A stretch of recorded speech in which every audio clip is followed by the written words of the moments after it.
खुदावंद यसु मसीह के बाबरकत और जलाली और पुरफजल नाम में आप सबकी सलामती हो। जी नाज़रीन, मैं हूं आपका होस्ट पास्टर सुहेल इकबाल और आप देख रहे हैं प्रोग्राम इल्मे इलाहियात। आए नाज़रीन, इससे पहले के प्रोग्राम की तरफ बढ़ें, मैं चाहता हूं कि मेरे साथ अपने सरों को झुकाएं और आंखें बंद करें और दुआ मांगें। अजीब मशीर खुदा कादर मुतलिक अब्दीद के बाप और सलामती के शहजादे, ए प्यार से भरे हुए खुदाउन जलाल के बादशाह रब्बुल इज़्ज़त बुज़ुर्ग आसमानी बाप पाक यहोवा खुदा, तेरी शुक्रगुजारी करते हुए तेरी हजूरी में आते हैं और तुझे मुबारक कहते हैं, क्योंकि तू भला खुदावंद है, तू मोहब्बत से भरा हुआ खुदावंद खुदा है। ए जलाल के बादशाह, तो हम सब पर रहम कर और बड़ी बरकत दे। और खुदा तो अपने खादम को पास्टर शाहिद गिल को बड़ी बरकत दे, ताकि जब वो तेरे कलाम के गहरे भेदों को अयां करे तो खुदा तमाम देखने वाले सुनने वाले खुदा बरकत पर बरकत पाएँ और खुदा पाक तो तेरे नाम की शुक्रगुजारी करने वाले बने। खुदा तो हम सबको बड़ी बरकत दे, छूले मसा कर दे।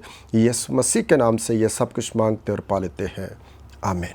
जी नाज़रीन, जैसा कि आप जानते हैं कि मेरे साथ पास्टर शाहिद गिल साहब होते हैं, जो कि बाइबल मुक़द्दस की बहुत ही अमीक बातों को हम तक पहुंचाते हैं और हम सब बरकत पर बरकत हासिल करते हैं, आमीन। और पास्टर साहब, आपको वेलकम करते हैं प्रोग्राम के अंदर। Thank you so much, God bless you. खुदावंद आपके साथ हो पास्टर साहब। बहुत ही बाबरकत बातों का सिलसिला हमेशा जारी रहता है और हमेशा हर एपिसोड में कुछ नया सीखने को मिलता है और नाज़रीन बहुत ही खुश हैं कि हमें बहुत कुछ सीखने को मिलता है। आमीन आमीन, प्रेज़ द लॉर्ड। तो आज नाज़रीन, आज से हमने सिलसिला शुरू किया है बाइबल मुक़द्दस की बहुत ही ख़ास शख्सियत के बारे में जानने के लिए। जैसा कि हम शुरू कर रहे हैं आदम से, जो कि बाइबल मुक़द्दस के बहुत अहम किरदार हैं और उनसे हम स्टार्ट लेने वाले हैं और ये सीरीज़ जो है ये चलती रहेगी खुदावंद के फ़ज़ल से। और आज हम बात करेंगे आदम के हवाले से। और आदम के हवाले से बात करने से पहले मैं चाहता हूँ कि एक आयत की तिलावत की जाए। आए मेरे साथ निकालें बाइबल मुक़द्दस में से पैदाइश की किताब और उसका दूसरा बाब और उसकी 15वीं आयत। यहाँ पर यूँ मरकूम है, और खुदावंद खुदा ने आदम को लेकर बाग़े अदन में रखा कि उसकी बागबानी और निगहबानी करे। खुदावंद के पाकलाम पढ़े और सुने जाने के वसीला से खुदावंद की बरकत हम सबों पर हो, आमीन। जी, यहाँ पर पास्टर साहब, जो कि अभी आयत की तिलावत हुई, आदम के हवाले से नाज़रीन भी जानना चाहते हैं और मैं भी चाहता हूं कि सबसे पहले आप हमें ये बताएं और नाज़रीन को भी कि आदम का मतलब क्या है। खुदा यीशु मसीह के जलाली बाबरकत मोतबर नाम में आप सबको मेरी तरफ से बहुत बहुत सलाम कबूल हो। आज बाइबल मुक़द्दस के किरदारों में से जो आदम है, पहला किरदार इंसानों में से जो पहला किरदार है, अगरचे पहला किरदार, पहली ज़ात, पहली शख्सियत हमारा खुदा है, लेकिन जो इंसानों की सीरीज़ हम चला रहे हैं जो अंबिया इकराम की, तो पहला किरदार आदम। जी। आदम के नाम का मतलब ज़मीन या फिर लाल मिट्टी, लाल मिट्टी से बनाया गया या लाल मिट्टी से निकाला हुआ, आदम के नाम का मतलब। और आदम की जो पैदाइश है जी, वो तकरीबन खुदावंद यीशु अल मसीह से 4026, जिसको हम कहते हैं कबल अज़ मसीह, 4026 कबल अज़ मसीह में, तकरीबन 4026 कबल अज़ मसीह में इसकी पैदाइश हुई। पैदाइश से मुराद है कि वो बनाया गया मिट्टी से। वो पैदा नहीं हुआ बल्कि मिट्टी से बनाया गया जी। और उसके बाद 3000 तकरीबन 3096 कबल अज़ मसीह में आदम जो है वो 930 बरस इस ज़मीन पर अपनी ज़मीनी ज़िंदगी गुजारने के बाद 3096 कबल अज़ मसीह में उसकी वफ़ात हो गई।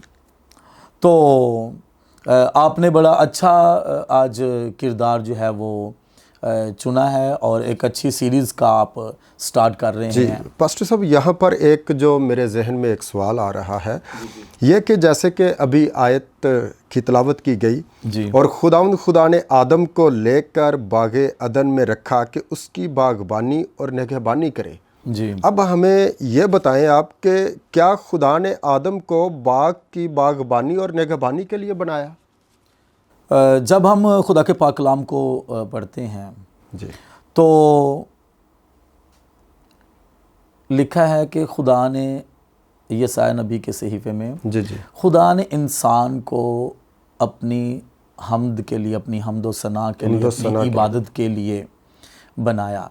इससे मुराद है कि खुदा ने अगरचे इसको बाग-ए-अदन में रखा तो है, लेकिन साथ साथ खुदा ने हुक्म भी दे दिया जी कि तूने इस बाग की बागबानी करनी है, निगहबानी करनी है, लेकिन आदम तू बाग के सारे दरख्तों के फल तो बेरोक टोक खा सकता है, लेकिन बाग के जो बीच में नेकी और बदी की पहचान का जो दरख्त है उसको ना खाना।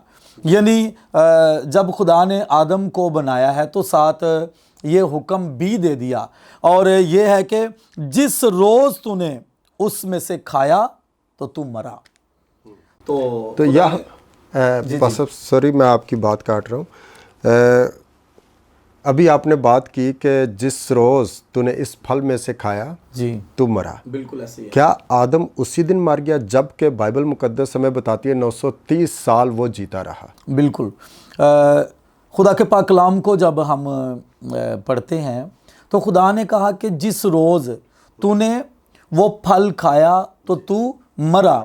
अब हुआ यूं कि शैतान लूसीफर, जिसको बहुत गुस्से से इस ज़मीन पर पटक दिया गया, और उसने जब वो भी जिस गुस्से से गिराया गया और जिस गुस्से से वो ज़मीन पर आ गया, तो उसने ज़मीन को वीरान करने की बहुत कोशिश की, खुदा की हर एक बनाई चीज़ को वीरान करने की कोशिश की। इवन के उसने अपने दिल में ये भी ठहरा लिया कि मैं आदम को भी खुदा का नाफरमान बनाऊंगा।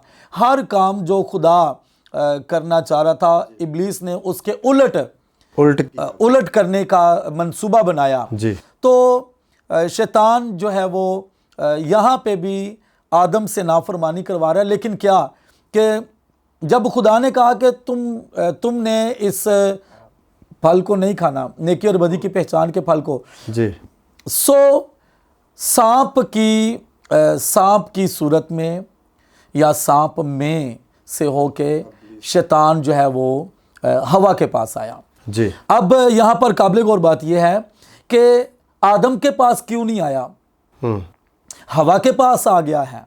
जी। और जब खुदा ने आदम से ये बात की है तो आदम ने अपनी बीवी को भी बताया, या मुमकिन है दोनों खुदा की बात को सुन रहे हैं कि आपने ये फल नहीं खाना। तो जब इब्लीस ने इस बात का तयन किया कि हवा इस वक्त अकेली है और मैं इसके साथ बात कर सकता हूं, तो उसने बीवी के साथ बात की, हवा के साथ बात की। मुमकिन है कि वो पहले बहुत सोचता रहा होगा कि मैं ये बात हवा के साथ करूं या मैं ये बात आदम के साथ करूं। तो सारी सोच विचार के बाद हवा के पास आया और उसके साथ बात की कि क्या वाकई खुदा ने मना किया है कि इस दरख्त का फल तुमने नहीं खाना? तो उसने कहा हाँ, ये तो बात है, खुदा ने मना किया है। उसने कहा नहीं, बल्कि जिस रोज़ तुम खा लोगे तो तुम खुदा की मानद हो जाओगे, खुदा की तरह से हो जाओगे। बेशक। तो हवा ने शैतान की बात को माना और उसने खुद भी खाया और फिर अपने शोहर को भी पेश किया।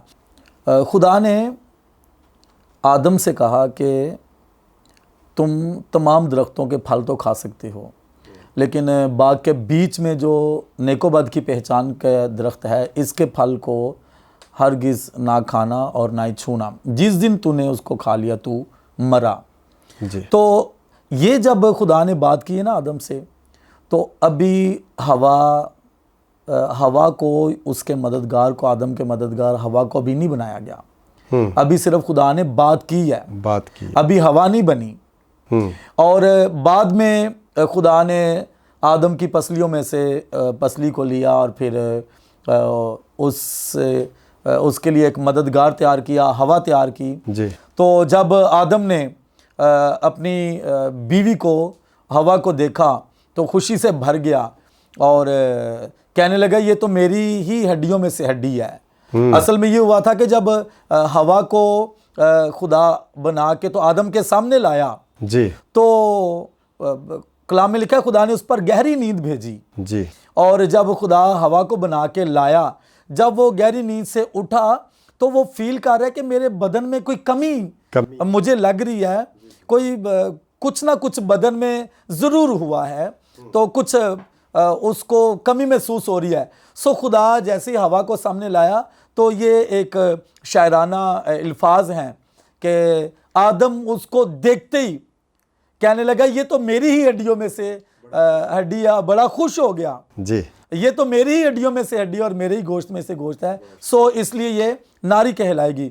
सो हवा के बनने से पहले ही खुदा ने कहा कि तुमने इस फल को नहीं खाना।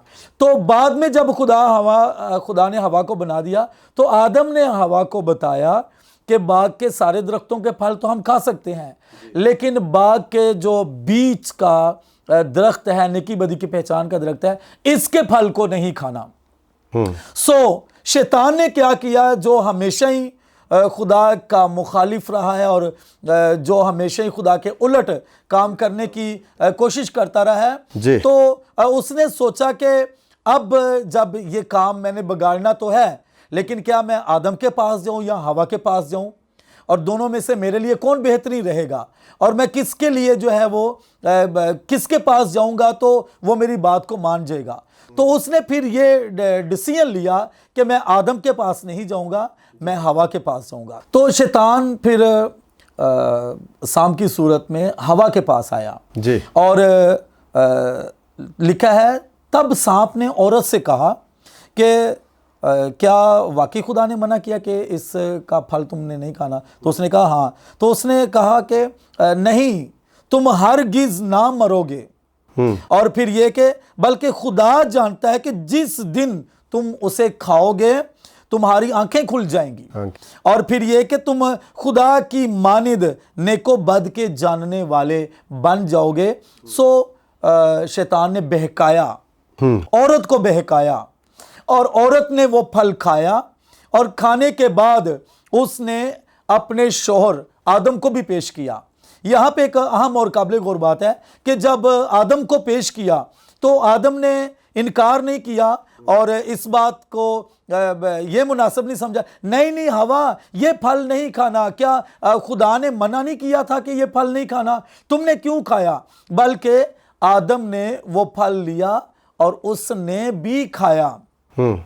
सो आज भी बीच बीच में ऐसा होता है कि बहुत सारी बातें जो खुदा हमें मना करता है, खामद हजरात को भी मना करता है, क्योंकि खामद जो है वो खानदान का सरबराह है। लिखा है औरत का जो सर है वो मर्द है, और मर्द का सर जो है वो मसीह है। सो खामद घर का सरबराह होने के नाते जब अपने खानदान को लीड करता है तो आज के शोहरों को चाहिए कि जो कुछ खुदा कहता है, जिन बातों से मना करता है, वो अपनी बीवी को भी सिखाए, अपने बच्चों को भी सिखाए।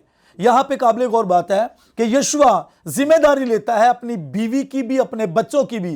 कहता है अब रही मेरी और मेरे घराने की बात, सो हम तो खुदावंद अपने खुदा ही की प्रस्तिश करेंगे। यानी वो अपनी बीवी की भी जिम्मेदारी ले रहा है और उसके बाद अपने बच्चों की भी जिम्मेदारी ले रहा है। जहां पे बीवियां अपनी मर्जियां करती हैं, जहां पे बीवियां अपनी मनमानियां करती हैं, तो वो खावंद के ताबे नहीं होती, या वो खावंद की बात को नहीं मानती, या खावंद की बात के साथ मुत्तफिक नहीं होती, तो वहां पे काम जो है वो खराब होना शुरू हो जाता है।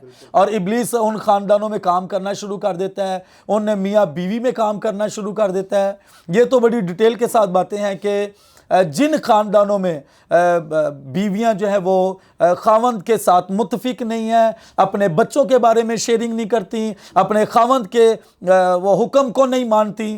कलाम में लिखा है कि सारा अब्राहम को खुदावंद कहती थी और उसके हुक्म में रहती थी। बिल्कुल। सो आज की बीवियों के लिए जरूरी है वो अपने खामंद का हुक्म माने। हवा ने उसका हुक्म नहीं माना। और एक और बात, आदम ने भी इनकार नहीं किया खाने से। नहीं नहीं, हवा, खुदा ने मना किया, मैं नहीं खाऊंगा। आपने खा लिया तो आपने खा लिया, मैं नहीं खाऊंगा। उसने भी लिया और खाया। बहुत सारे खामंद हजरात भी बीवियों का बीवियां गुस्से से देख ही लेना, जी जी, तो वो बजाय इसके कि कुछ बोले, वो कहे नहीं नहीं जी जी प्लीज, मैं भी खाऊंगा, आपने खाया तो मैं भी खाऊंगा। तो बाज़ औक़ात ऐसी सूरत हाल भी खानदानों में हो सकती है। लेकिन बाइबल की तालीम के मुताबिक हर बीवी अपने शोहर के ताबे रहे। जी बिल्कुल। और फिर जब उन्होंने खा लिया, खुदा ने कहा था कि जिस रोज तूने खाया तू मरा।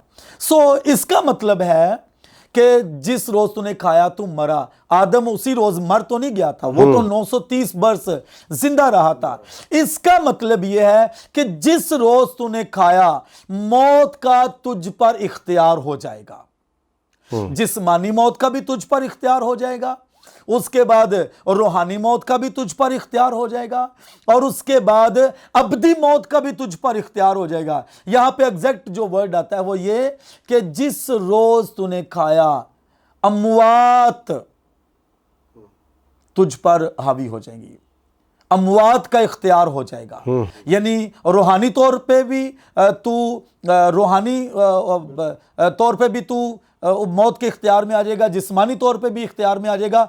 सो जिस दिन उसने खाया था, मौत का उस पर इख्तियार हो गया, क्योंकि लिखा है ना कि गुनाह की मजदूरी मौत है। क्योंकि लिखा है गुनाह की मजदूरी मौत है और नाफरमानी करना गुनाह है। बिल्कुल। सो एक आदम के वसीला से जो है वो मौत दुनिया में आई और फिर यूं मौत जो है वो सारी दुनिया में फैल गई। जी। तो सर यहाँ पर मुझे ये बताएं कि नाजरीन भी ये सुनना पसंद करेंगे कि आदम और पुराने अहदनामा में हमें मिलता है आदम, जो पहला इंसान है। बिल्कुल। और फिर आदम के वसीला से दुनिया में मौत आई। बिल्कुल ऐसे और ही है। जिंदगी जो है वो यीशु मसीह के वसीला से। बिल्कुल ऐसे ही है। उसे इब्ने आदम कहा जाता है। बिल्कुल। यीशु मसीह को। आदम और इब्ने आदम में क्या फ़र्क है? बहुत ख़ास सवाल आपने किया है। आदम और इब्ने आदम। यीशु मसीह को कई तरह के नामों से पुकारा गया है। इब्ने आदम का मतलब है आदम का बेटा। जी। इससे मुराद है कि वो कामिल इंसान थे। और यीशु मसीह को इब्ने खुदा भी कहा गया है, यानी खुदा का बेटा, जिससे मुराद है वो कामिल खुदा भी थे। जब यीशु मसीह ने इस दुनिया पे अपनी ज़िंदगी को बसर किया है, तो वो 3 तरह से इस दुनिया में यीशु मसीह अपनी ज़िंदगी को बसर कर रहे थे। कामिल इंसान, कामिल खुदा, हाँ जी, इन बशर भी और खुदाई सूरत भी, और उसके बाद जलाली सूरत भी। जी, जलाली सूरत भी। जब यीशु मसीह लिखा कि एक दफ़ा यीशु को पहाड़ से गिरा देने लगे थे, तो यीशु उनमें से, उनके बीच में से गायब हो गए। और फिर यह कि जब दरवाजे बंद थे यीशु मसीह के जी उठने के बाद, और हाँ शागिर्द जो थे वो डर के मारे, हाँ जी, वो बंद दरवाज़ों में अपने आप को खौफ के मारे उन्होंने छुपाया हुआ था। तो यीशु मसीह बंद दरवाज़ों में से होकर गुजर गए और यीशु उनके पास पहुंचे और कहा कि तुम्हारी सलामती हो। तो ये यीशु मसीह जलाली सूरत में थे। जी बिल्कुल। जब यीशु मसीह खुराक खाते हैं, पानी पीते हैं, तो ये इंसानी बदन में है और इंसानी ज़रूरियात को, इंसानी बदनी ज़रूरियात को पूरा करने के लिए ऐसा कर रहे हैं। जब यीशु मसीह पानियों पे चलते हैं तो कोई इंसान जो है वो पानी पे चल नहीं सकता। तो ये यीशु मसीह की खुदाई सूरत है। बिल्कुल बिल्कुल। तो पतरस ने चलना शुरू कर दिया, लेकिन यीशु मसीह ने रहमा किया तो फिर वो चला, अदरवाइज वो चल नहीं सकता। और आज अगर बहुत सारे लोग कोशिश करें तो वो पानी पे चल नहीं सकते। और ये उस बात का सबूत है खुदाबंदी कि यीशु मसीह के अंदर खुदाई है, वो खुदा है। बिल्कुल। सो पहला जो आदम है, हाँ जी, सॉरी मैं ये क्लियर करना चाह रहा हूँ, जो पहला आदम है, जो खुदा ने पहला इंसान बनाया, उसको बोला है पहला आदम, और यीशु मसीह को बोला है पिछला आदम। क्यों पहला आदम और पिछला आदम बोला गया है? पहले आदम के जरिया से गुनाह ने इस दुनिया में जन्म लिया है, जन्म लिया, और दूसरे या पिछले आदम के जरिया से गुनाह का खात्मा हुआ है जी। और एक मैं बड़ी प्यारी बात आपको बताना चाहता हूं। खुदा का पाकरूना मेरी सोचों में, ख्यालात में नई नई बातें जो है वो डालते हैं, और मैं भी भूखा प्यासा रहता हूँ, रूल कुछ से मांगता रहता हूँ, खुदा उन पा खुदा कोई नई बात सिखा। तो ये बात जो मैं आपको बताने लगा हूँ पहले आदम और पिछले आदम के बारे में, तो ये बात बाइबल मुकद्दस में भी लिखी हुई नहीं है, और हो सकता है किसी बुक में भी आपको लिखी हुई ना मिले। लेकिन रूहुल कुद्स ने जो मेरी सोचों में डाला वो ये कि शैतान ने उस वक्त जी हवा को बहकाया और उनसे गुनाह करवाया, और आदम और हवा खुदा की हजूरी से बाहर निकल गए। और पहला आदम खुदा की हजूरी से बाहर निकल गया, और पिछले आदम के जरिया से फिर से हजूरी में, खुदा की हजूरी में जाने की रसाई हो गई। बिल्कुल। ये जो पिछला आदम है यीशु अल मसीह के वसीला से फिर से हम बाप के साथ रिफाकत में आते हैं। मैं शॉर्टली यहाँ पे ये बात बताना चाहता हूँ, बागे अदन जो है वो खुदा के साथ आदम और हवा की रिफाकत की जगह थी जी। लेकिन जब आदम और हवा ने गुनाह किया, खुदा मजबूर हो गया उसको बाग से बाहर निकालने के लिए कि तू मेरी हजूरी में नहीं रह सकता, गुनाह के बायस तेरी जिंदगी में गुनाह आ गया है, और गुनाह के बायस अब तू मेरी हजूरी में नहीं रह सकता। खुदा ने उसको निकाला और बाग के चारों तरफ शोलाजन तलवार का जो पहरा लगा दिया कि कहीं दोबारा दाखिल ना हो जाए। अब बागे अदन जो है ये खुदा की हजूरी की जगह थी, और बागे अदन खुदा की इंसान के साथ रिफाकत रखने की जगह थी। बिल्कुल ऐसा। लेकिन क्या वो रिफाकत टूट गई? अब जब रिफाकत टूट गई, अब खुदा चाहता था कि किसी तरह से इंसान के साथ मेरी रिफाकत हो। मैं क्या करूं, किस तरह से हो? तो बागे अदन के बाद बहुत अरसा बाद जो रिफाकत की जो दूसरी जगह हमें नजर आती है, फिर खुदा ने मूसा से कहा तू बियाबान में खैमा इज्तिमा बना, और मैं खैमा इज्तिमा में अपने लोगों के साथ बात किया करूंगा और इनके साथ रिफाकत रखूंगा। तो फिर उसने खैमा इज्तिमा बनाया। खैमा इज्तिमा जो था ये हाथ का बना हुआ था और खैमा था। तो जब वो खुदा कहता कि यहाँ से उठो और आगे चलो क्योंकि कनान में जाना था, तो वो खैमा भी वहां से उखाड़ते और फिर किसी दूसरी जगह पे लगा देते। सो इसके बाद खैमा इज्तिमा के बाद रिफाकत की जो तीसरी जगह हमें नजर आती है, फिर दाऊद के बेटे सुलेमान ने हैकल बनाई जी। और हैकल जो है वो फिर रिफाकत की जगह बनी रही, खुदा के साथ मुलाकात की जगह बनी रही। और हैकल में जो पाक तरीन मकाम था वहां पे अहद का संदूक था जी, और अहद के संदूक के अंदर हारून का असा और वो पत्थर की जो वो लोहें थी जिन पर 10 अहकाम लिखे हुए थे वो थे, और उसके बाद वो मर्तबान जिसके अंदर मन था वो अहद के संदूक के अंदर रखे गए। सो वहां पे खुदा अहद के संदूक के ऊपर जो सोने के करूबी बनाए थे, वो फरिश्ते जो बनाए थे, तो खुदा तख्त नशी होता था करूबीम पर, उन करूबियों पर तख्त नशी होता था। सो इंसान से रिफाकत का एक नया सिलसिला हैकल में स्टार्ट शुरू हो गया। सो बागे अदन भी खत्म हो गया, खैमा इज्तिमा भी जाता रहा, और उसके बाद हैकल जो है वो एक दफ़ा मसमार कर दी गई, फिर दूसरी दफ़ा, और फिर जब यीशु अल मसीह ने ये नबूवत की कि शागिर्द कहने लगे कि खुदावंद देख कैसी खूबसूरत इमारतें हैं जी, ये पत्थर कैसे खूबसूरत है, तो यीशु अल मसीह ने कहा कि मैं भी तुमसे कहता हूं कि यहां पर कोई पत्थर पर पत्थर बाकी नहीं रहेगा। सो यीशु अल मसीह की नबूवत के मुताबिक यीशु अल मसीह के बाद यानी बाद अज मसीह सन 70 में हैकल तबाह कर दी गई। उसके बाद आज तक वह हैकल जो है नहीं बन सकी।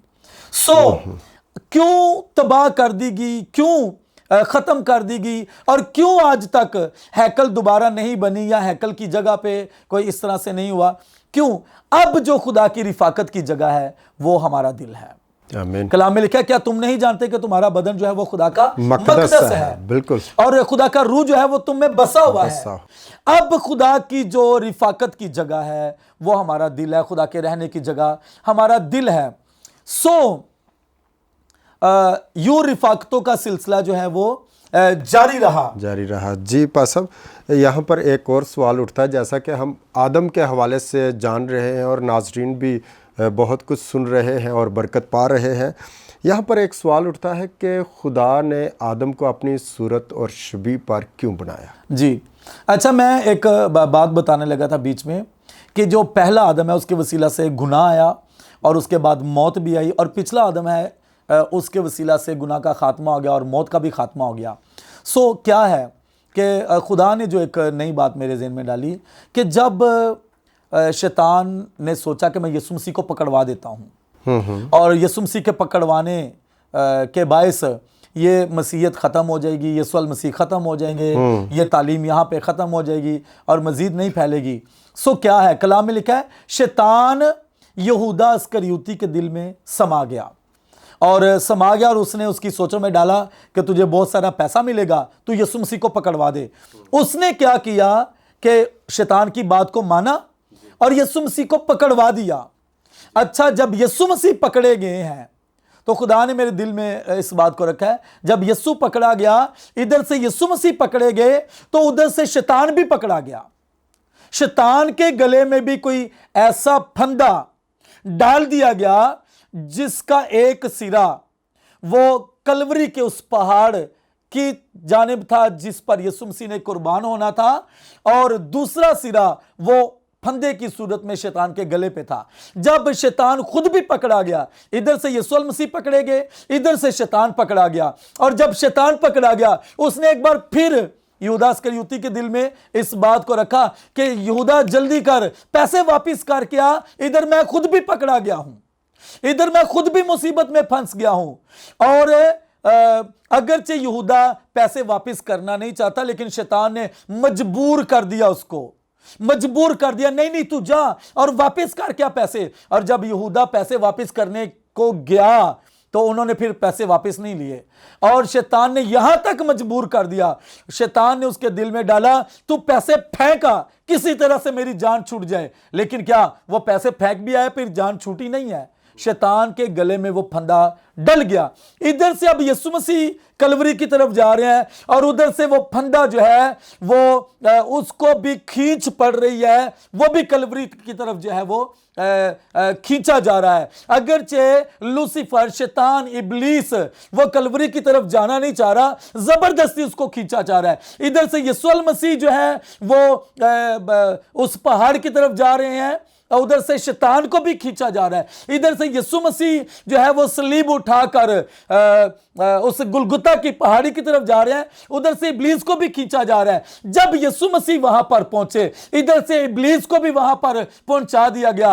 अब जब यीशु मसीह के हाथों और पांव में कील लगाए गए, और कील लगाने के बाद उस सलीब को जब उस जमीन के अंदर वो गड़ा खोद के, तो जब उस सलीब को उसमें नस्ब किया गया जी, तो अब क्या है, यीशु भी उस मकाम पे है, शैतान भी उस मकाम पे है। जब सलीब को उस जमीन में नस्ब किया गया तो अब यीशु मसीह सलीब के ऊपर और शैतान सलीब के नीचे था। अब यीशु मसीह सलीब के ऊपर था, इब्लीस जो है वो सलीब के नीचे था। अब जिंदगी सलीब के ऊपर और मौत सलीब के नीचे थी। और फिर अब जो है वो पाकीज़गी सलीब के ऊपर और गुनाह जो है वो सलीब के नीचे था। अब तंदुरुस्ती सलीब के ऊपर और बीमारियां सलीब के नीचे थी। और जब यीशु ने नारा लगाया कि तमाम हुआ, और ये कहकर जब उसने जान दी कि बाप मैं अपनी रूह तेरे हाथों में सौंपता हूं, जब यीशु ने ये जोरदार नारा लगाया तो इब्लीस का सर जो है वो इस कदर हैबतनाक और दहशतनाक और खतरनाक तरीके से इस तरह से तबाह कर दिया गया कि उसका सर कुचला गया और वो तबाह बर्बाद हो गया। आमीन। सो पहले आदम के जरिया से गुनाह आया, लेकिन पिछले आदम के ज़रिया से गुनाह का खात्मा हो गया और पहले आदम के ज़रिया से जो है वो मौत आई और पिछले आदम के ज़रिया से मौत खत्म हो गई। अब यहां पे काबिल गौर बात यह है कि जब यीशु मसीह ने मौत को खत्म कर दिया तो फिर इंसान क्यों मरते हैं आज? असल में जिस मौत के बारे में हमें बाइबल मुकद्दस बताती है वो अबदी मौत है। इस जिस्मानी मौत की बात नहीं हो रही। यह मौत तो तमाम इंसानों पे आई है, इवन के यीशु मसीह पर भी आई है जी। और यीशु मसीह पर मौत का आना यह नहीं है कि मौत बहुत गालिब आ गई यीशु पे, मौत बहुत हावी होगी यीशु मसीह पे। नहीं, यह हमारी नज़र में ऐसा हो रहा है कि यीशु मसीह जो है वो मर गए हैं। नहीं, बल्कि वो पताल में चले गए और कैदी रूहों को भी वहां से आज़ाद कर दिया। सो पिछले आदम के ज़रिया से मौत का खात्मा हो गया। हालेलुया। जी पास्टर साहब, बहुत ही बाबरकत बातों का सिलसिला जारी है और मैं जो सवाल आपसे पूछना चाहता हूं, जो मैंने पहले पूछा लेकिन उसका जवाब चाहते हैं कि नाजरीन सुने, नाजरीन बेताब हैं उस सवाल का जवाब सुनने के लिए कि खुदा ने आदम को अपनी सूरत पर क्यों बनाया? Thank you so much. आदम का खुदा की सूरत पर बनना, खुदा ने जो कुछ भी इस दुनिया में बनाया है ना, जी जी, वो हर चीज़ बनाने से पहले खुदा के जहन में उसका बेटा यीशु मसीह था, मौजूद है। यीशु मसीह था, सब कुछ जो कुछ भी है। इवन के आदम के लिए हवा बनाई और शादी का ये कॉन्सेप्ट चला। तो इससे पहले कि खुदा आदम के लिए हवा बनाता, मददगार बनाता, तो इससे पहले कि वो हवा को बनाता तो खुदा के ज़हन में अपने बेटे यीशु मसीह के बारे में भी था कि मेरा बेटा जो है वो रूहानी एतबार से एक दुल्हे की सूरत में होगा जी। और उसके बाद कलीसिया जो है वो एक दुल्हन की सूरत में होगी। तो खुदा जो कुछ भी कर रहा है, हर एक चीज़ को करने के लिए, हर एक बात में वो अपने बेटे को अपने जहन में रख रहा है। सो पहली वजह के आदम जो है वो खुदा की सूरत पर क्यों है, इससे मुराद है कि आदम जो है खुदा ने अपनी सूरत पर बनाया। इससे मुराद है कि खुदा ने अपनी अक्ल जी और फिर अपने औसाफ, अपनी सिफतें जी आदम के अंदर डाल दी, यानी अक्ल और एहसास और फिर कुव्वते इरादी से इंसान को मामूर कर दिया जी और उसको फ्री विल दे दी कि वो गुनाह को रिजेक्ट करे और खुदा की मर्जी को, वफादारी को एक्सेप्ट करे, फ्री विल बना दिया। सो पहली बात यह कि खुदा ने अपनी अक्ल, अपनी दानिश, अपना फहम जो है वो आदम में रख दिया। दूसरी बात, खुदा ने जो आदम को अपने जैसा क्यों बनाया, अपनी सूरत पर क्यों बनाया, अपनी शबीह की मानद क्यों बनाया, रूहुल कुद्स ने बड़ी ख़ास बात जो है वो मुझे बताई है इस बारे में। क्या कि जब खुदा ने आदम को बनाना था तो खुदा के जहन में आदम नहीं था, खुदा के जहन में उसका बेटा यीशु मसीह था। कि आज मैं अगर आदम को अपनी सूरत पर नहीं बनाता, किसी और सूरत पर बना देता हूँ, फ़र्ज़ करें कि खुदा आदम को जानवरों जैसा भी नहीं बना रहा, अपने जैसा भी नहीं बना रहा, एक अलग सूरत पर आदम को बना रहा है। तो आदम से बाद उसके बच्चे पैदा हुए, फिर यूं नस्लें जो है वो जारी हो गई। तो जब इंसानों में से इंसान पैदा होते हैं, तो जब एक वक्त आना था कि खुदा ने अपने बेटे को इस दुनिया में मुजस्सम करना था, तो खुदा ने सोचा जब मेरा बेटा इस दुनिया में मुजस्सम होगा, तो अगर आज मैं आदम को किसी और सूरत पर बनाऊं, तो जब कल को मेरा बेटा इंसानी बदन में आएगा तो वो भी फिर किसी और सूरत पर होगा। नहीं, मैं आदम को अपनी सूरत पर बनाऊंगा, मैं इसको अपनी शबीह की मानद बनाऊंगा, इसको मैं अपने जैसा बनाऊंगा, ताकि कल को जब मेरा बेटा यीशु मसीह मुजस्सम हो तो वो भी मेरी सूरत पर हो, वो भी मेरे जैसा हो। सो आदम के गुनाह करने के बायस तो वो सूरत बिगड़ गई, लेकिन जब यीशु मसीह इस दुनिया में मुजस्सम हुए तो वो कामिल सूरत थी जो खुदा की सूरत है। तो कलाम में लिखा है कि खुदा ने कभी किसी ने कभी खुदा को नहीं देखा, लेकिन जब उसके बेटे यीशु मसीह को देखा तो गोया खुदा को देखा। और यीशु मसीह भी कहते हैं कि जिसने मुझे देखा उसने मेरे बाप को देखा। तो इससे मुराद है कि यीशु मसीह को इस दुनिया में मुजस्सम करने की खातिर कि कल को जब वो मुजस्सम होगा तो वो मेरी सूरत पर होना चाहिए, मेरे जैसा होना चाहिए। इस वजह से फिर खुदा ने आदम को भी अपनी सूरत पर बनाया। आमीन आमीन। बहुत ही बाबरकत बातों का सिलसिला जारी है। तो पास्टर साहब, यहाँ पर हमारे पास टाइम बहुत शॉर्ट होता है और मैं चाहता हूँ कि नेक्स्ट एपिसोड में आप मज़ीद इसी टॉपिक को लेकर चलें और नाज़रीन ये सुनना पसंद करेंगे इसी टॉपिक पे, और फिर आहिस्ता आहिस्ता हम बाकी भी जितने भी किरदार हैं उनकी तरफ बढ़ते चले जाएंगे और खुदा के नाम को जलाल देते जाएंगे। आमीन आमीन। Praise the Lord. जी नाज़रीन, यहाँ पर हमारे प्रोग्राम का वक्त ख़त्म हो चुका है। मिलेंगे नए एपिसोड में नई बातों के साथ। कलाम मुक़द्दस की बहुत ही अमीक बातों का सिलसिला जो कि जारी हो चुका है और हर एपिसोड में एक नए किरदार, नई शख्सियत के बारे में बताया जाएगा। और अभी ये वाला टॉपिक हमारा एंड नहीं हुआ, ये एपिसोड यहाँ पर हम ख़त्म करते हैं, लेकिन नए एपिसोड में इसी सिलसिले को फिर जारी करेंगे, इसी टॉपिक को जारी करेंगे। देखते रहें गुड शेपर्ड टेलीविज़न।